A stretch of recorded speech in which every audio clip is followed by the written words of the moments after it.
साथियों नमस्कार। साथियों, करोड़ों केंद्रीय कर्मचारी पेंशनरों के लिए एक जबरदस्त खबर आ रही है जिसको हम कहेंगे कि खुशखबरी, जिसका इंतजार 1,20,00,000 केंद्रीय कर्मचारी पेंशनर एक लंबे समय से कर रही थी। साथ ही साथ राज्य सरकारों के कर्मचारी पेंशनरों में भी खुशी की लहर है।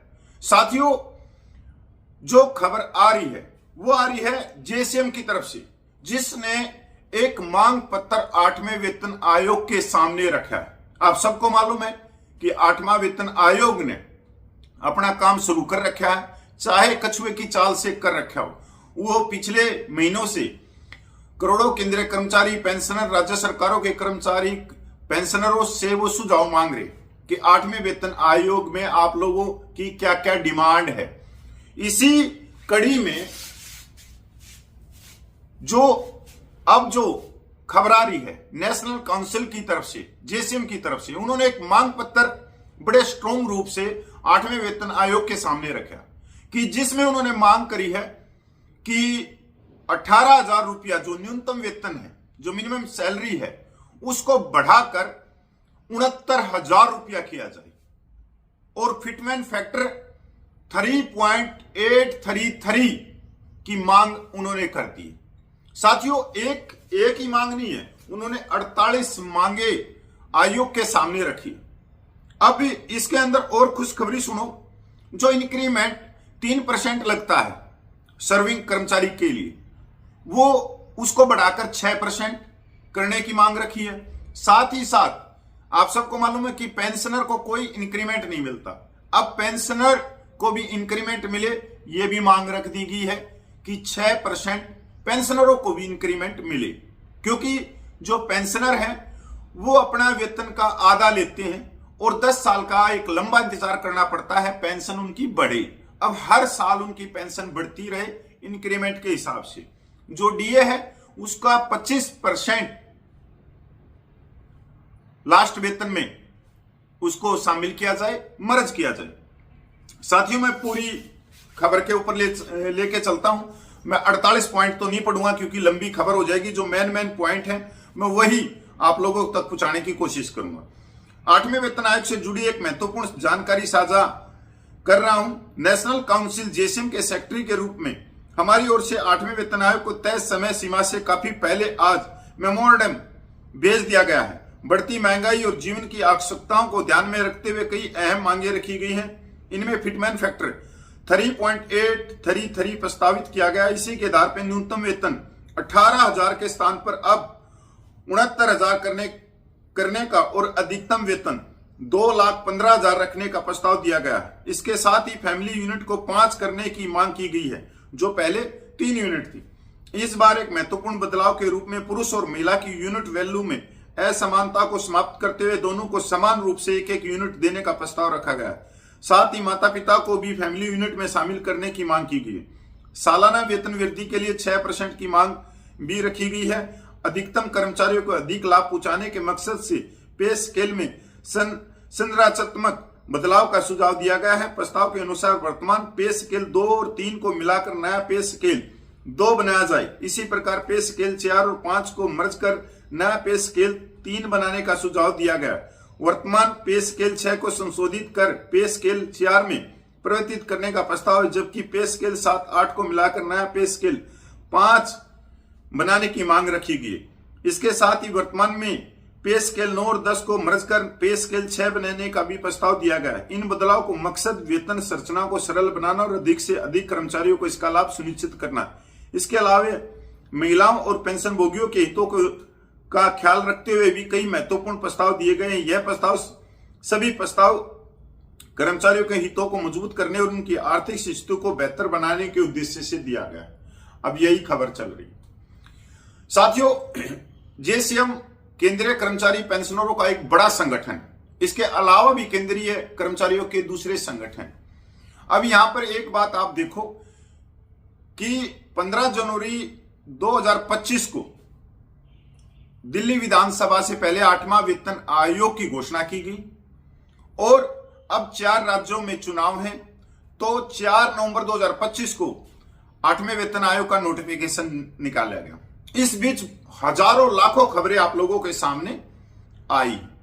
अब इन खबरों को भी आप देखो कि बहुत सारे जो सरकारी कर्मचारियों के संगठन हैं वो जो मांग कर रहे हैं फिटमैन फैक्टर की, वो मांग कर रहे हैं 1.90 की, दूसरा संगठन 2.08 की, तीसरा संगठन 2.28 की, चौथा संगठन 2.56 की, पांचवा संगठन 2.86 की, और जेसीएम ने जो मांग करी है वो मांग करी है 3.833 की फिटमैन फैक्टर। साथियों, अब कंफ्यूज हो गए आप लोग भी। जो गोदी मीडिया ने अब 3-4 दिन में उधमस उतार रखा है कोट टाई वाले यूट्यूबरों ने कि आपकी जेब में करोड़ों रुपया आएगा, बल्ले बल्ले हो जाएगी, आप हेलीकॉप्टर का इस्तेमाल करने लग जाओगे, लग्जरिया गाड़ियां आपके पिछवाड़े के नीचे रहेंगी, आप विदेशों में बड़ी बड़ी कोठियां ले लोगे, बड़े बड़े कारखाने लगा लोगे। इस तरह का एक सपना आपके दिमाग में ठूसा जा रहा है, पर वाकई में वास्तविकता क्या है? क्या 3.833 का फिटमैन फैक्टर सरकार मंजूर करेगी, या कागज के ऊपर लिखने से यह मंजूर हो जाएगा, या कोई और दूसरा काम नहीं करना पड़ेगा, सिर्फ कमरे में बैठे और लेटर लिख दिया और वही लेटर गोदी मीडिया में छोड़ दिया और सरकार उस लेटर से डर जाएगी और 3.83 का फिटमैन फैक्टर दे देगी? क्या इसमें आपको वास्तविकता, कोई सच्चाई नजर आ रही है? मैं थोड़ा सा कड़वा बोलता हूं, मैं थोड़ा सा जमीन से जुड़ा हुआ व्यक्ति हूं और मैं चारों तरफ देखता हूं कि आज देश की आर्थिक स्थिति क्या है, जीडीपी क्या है, खाड़ी देशों में चल रही युद्ध से भारत की अर्थव्यवस्था पे क्या फर्क पड़ा है। भारत की अर्थव्यवस्था या भारत की इकोनॉमी चौथे स्थान से फिसलकर छठे स्थान पे आ गई, कल ही आई है। क्या भारत सरकार की तिजोरी में इतना पैसा है? अब यहां पर एक बात तो आएगी आप लोगों के द्वारा भी कि जब इस देश के अंदर जो अफसर लाभी है और जो नेता हैं उनके ऐशो आराम पर अरबों खरबों खर्च किए जा रहे हैं, और जो देश की मेन कड़ी है, रीढ़ की हड्डी है, करोड़ों कर्मचारी पेंशनर जो देश को चला रहे हैं, जो देश के विकास में भागीदार हैं, जो देश की रक्षा बॉर्डरों पे खड़े होकर कर रहे हैं, उनके लिए इनकी तिजोरी पे ताला क्यों लग जाता है? सवाल बिल्कुल आपका वाजिब। साथियों, यही चीज है कि यहां जो संसाधन है उन पे इन्हीं का हक है, बाकी पिसते रहो पिसते रहो पिसते रहो। अब जो ये संगठन लेटर लिख रहे हैं, लेटर लिखने से 3.833 का फिटमैन फैक्टर नहीं मिलेगा। इसके लिए सरकार तक आवाज पहुंचानी पड़ेगी। आवाज कागज के ऊपर तो पहुंचा दी, उसके बाद में अगर कर्मचारी पेंशनर जो 1,20,00,000 हैं, अगर वो आवाज दें दिल्ली में इकट्ठा होके किसी ग्राउंड में, किसी रामलीला मैदान में, तो सरकार 3.833 का फिटमैन फैक्टर दे देगी, इससे भी ज्यादा दे देगी। सरकार डरती है संख्या बल से, सरकार डरती है वोटर से, सरकार डरती है अपनी कुर्सी कहीं छिन ना जाए। जो वो ऐसो आराम कर रहे हैं, जो दिन में 10-10 सूट चेंज कर रहे हैं करोड़ों रुपए के, तो वो अपनी कुर्सी से डरते हैं। तो साथियों, अब जो गोदी मीडिया ने जो अड़ंगा ठाया है, जो तूफान मचाया है कि ये चीजें हैं, वो चीजें हैं, वो चीजें हैं, अब आप देखते रहना, जैसे ही बंगाल का चुनाव खत्म होगा उसी समय ये फिटमैन फैक्टर 3.833 से फिसल कर 1.90 पे आ जाएगा। क्यों आ जाएगा? क्योंकि ये सिर्फ कागज और कमरों में बैठ के लेटर लिख रहे हैं, जिसको मैं कहूंगा लव लेटर।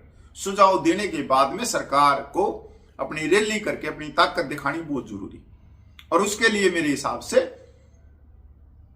ये करेंगे नहीं और नहीं आएंगे।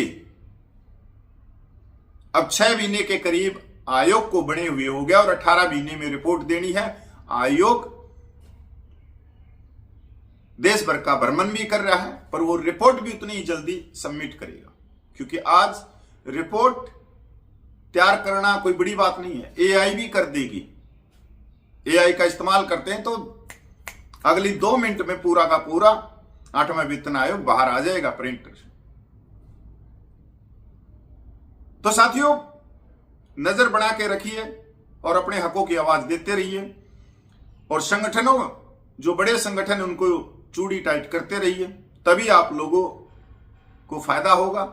नहीं तो सपनों में उड़ते रहोगे तो धड़ाम से जब सपना टूटेगा तो नीचे भी गिरोगी, पर चोट बहुत आएगी। 69,000 और कहां आपको 27-28 हजार पे छोड़ दिया जाएगा, जिसमें आपका डीए भी